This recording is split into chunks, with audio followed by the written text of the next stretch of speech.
будете лишнего двигаться, обезножите. Лишь бы что-то не произошло с ее позвоночником, с ее грыжей. А когда нам задуматься об операции, спросите вы? Ко мне приходит пара, молодые ребята, красивая молодая женщина, заплаканное лицо. Ее практически на руках внес в мой кабинет угрюмый муж. Кстати, чуть позже вы поймете, почему он был такой угрюмый. И, всхлипывая сквозь слезы, она стала рассказывать свою горькую историю своей болезни. Наверное, мне надо прощаться с этой жизнью, потому что мне сказали, лишнее любое движение, и ты останешься без ног, ты станешь инвалидом. Оказывается, нейрохирург посмотрел ее снимки и бросает ей походя: будете резко двигаться, обезножите. Это слово «обезножите» запало ей в голову, словно как гвоздь вбили. Эта пара очень хотела иметь ребенка, второго ребенка, но вот, к несчастью, был такой визит к специалисту, который сказал о том, что любое резкое движение, и эта молодая женщина обезножит. Они настолько стали беречь эту женщину, оба, и он, и она, и все окружение, что она фактически не передвигалась в квартире. Она сидела, как, знаете, хрустальная роза в кровати, лишь бы что-то не произошло с ее позвоночником, с ее грыжей. Грыжа диска. Жуткое слово. Протрузия, пролапс. И не дай бог, если специалист-нейрохирург или невролог, увидев такую картину, нахмурит бровь и скажет вам: будете лишнего двигаться, обезножите. Когда я посмотрел эту пациентку, следуя своему принципу сначала разговаривать и смотреть человека, а только потом смотреть, что он принес, то бишь снимки, обследования и так далее, я понял, что никакой-то, в общем-то, особой клинической проблемы в этой ситуации нет. И грыжа диска, которая действительно была на снимке, не окажет какого-либо серьезного влияния на ее спинной мозг. И не будет никакой значимой тяжелой компрессии.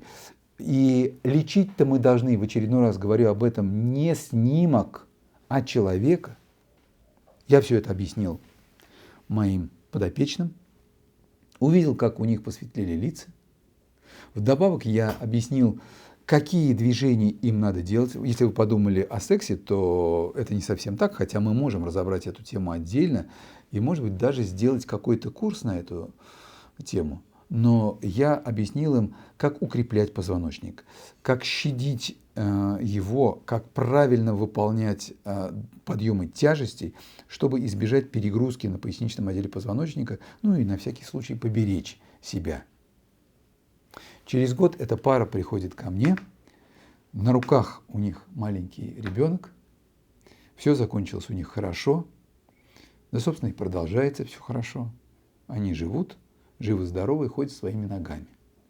Это очередной пример того, что не надо сразу бежать на операцию. И больше того, не надо ложиться под нож. Да при чем тут нож? Сейчас, если уж и проводят оперативное вмешательство по устранению этой проблемы, грыжи диска, то делают это с минимальным доступом, и делается это очень быстро и эффективно. Жизнь ушла далеко вперед.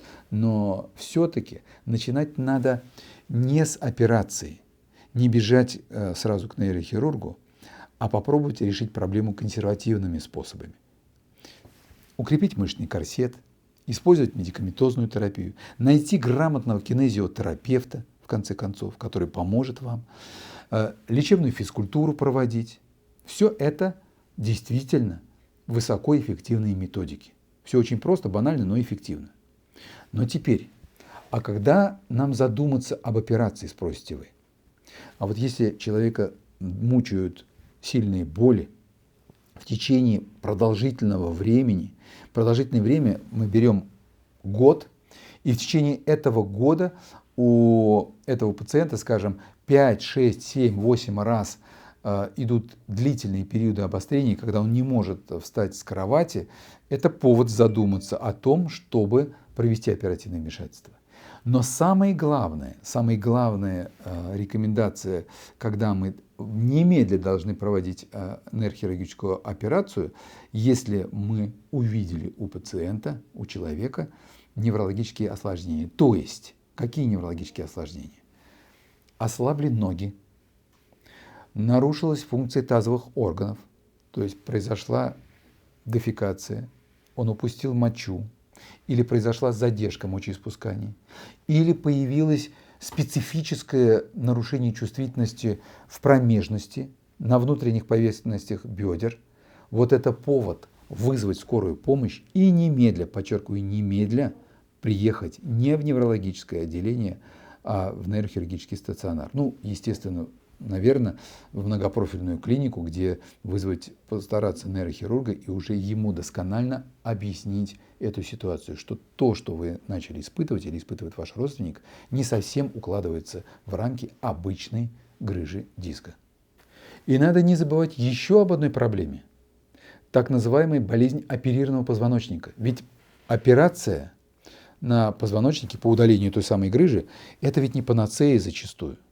И мы видим, что после операции ощущения неприятные, крайне неприятные ощущения в поясничном, шейном, грудном отделе позвоночника возвращаются.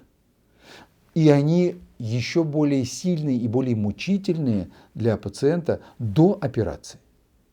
И об этих ситуациях мы тоже должны помнить.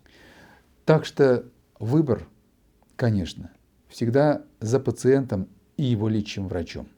Вы его должны делать вместе, но учитывая все клинические аспекты состояния конкретного пациента, а не просто взять и огульно отрезать грыжу.